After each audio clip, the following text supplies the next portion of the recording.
After Hergé bowed to the instruction of his publisher Vallée concerning the stories Tintin in the Land of the Soviets and Tintin in the Congo, he was finally able to do the story about the destination he had planned from the beginning.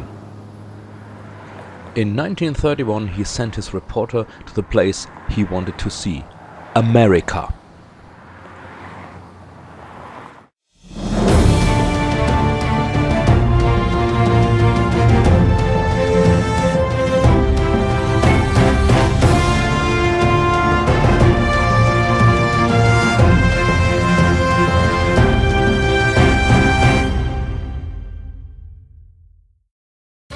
Tintin travels to America, more specifically to Chicago.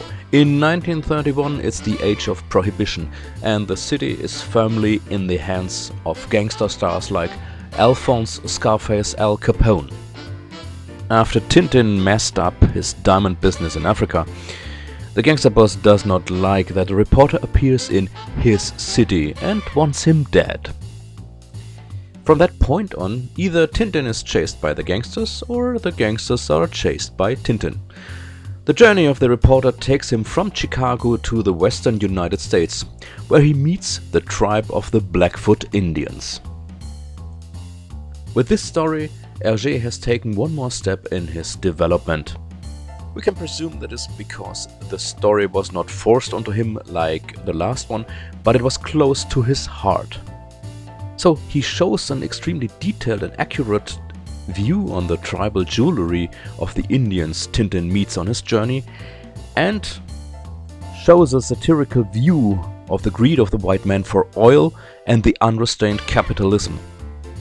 For example, within one day, American companies are building an entire city on an oil discovery in an Indian reservation, including the removing of the Indian natives by the National Guard. In this respect, one can regard his story as an antipoint to Tintin in the Land of the Soviets. For Hergé, communism and capitalism were two extremes that were dangerous to people. His personal attitude was somewhere in the middle and then very pro-European. The episodic nature in this story decreases again a bit more, and there's a threat chasing the gangster, although at a few moments the story is continued just by the fact that one of the gangsters escapes in the very last moment from the police. At some point in the story, it is no longer clear why Tintin continues the chase of the gangster, at least not for a story. In fact, Tintin is referred to be a journalist in this adventure, but what he does is hardly the job of a journalist. To the contrary, with this story, he has finally begun his second career. He is now officially an adventurer. The story is still, you can call it a bit rough on the edges, and having a real criminal like Al Capone appear is pretty unique in the universe of Tintin. Capone appears only in the beginning of the story, and it is clear that this story does not need him. He is later replaced with the fictitious gangster boss Bobby Smiles. And it works much better because, after all, Capone was known to stay out of the dirty work of his subordinates. Unfortunately, at the end of the story, the reader is left in the dark as whether Capone is among the 355 arrested members of the Chicago Gangster Syndicate. In reality, of course, he wasn't.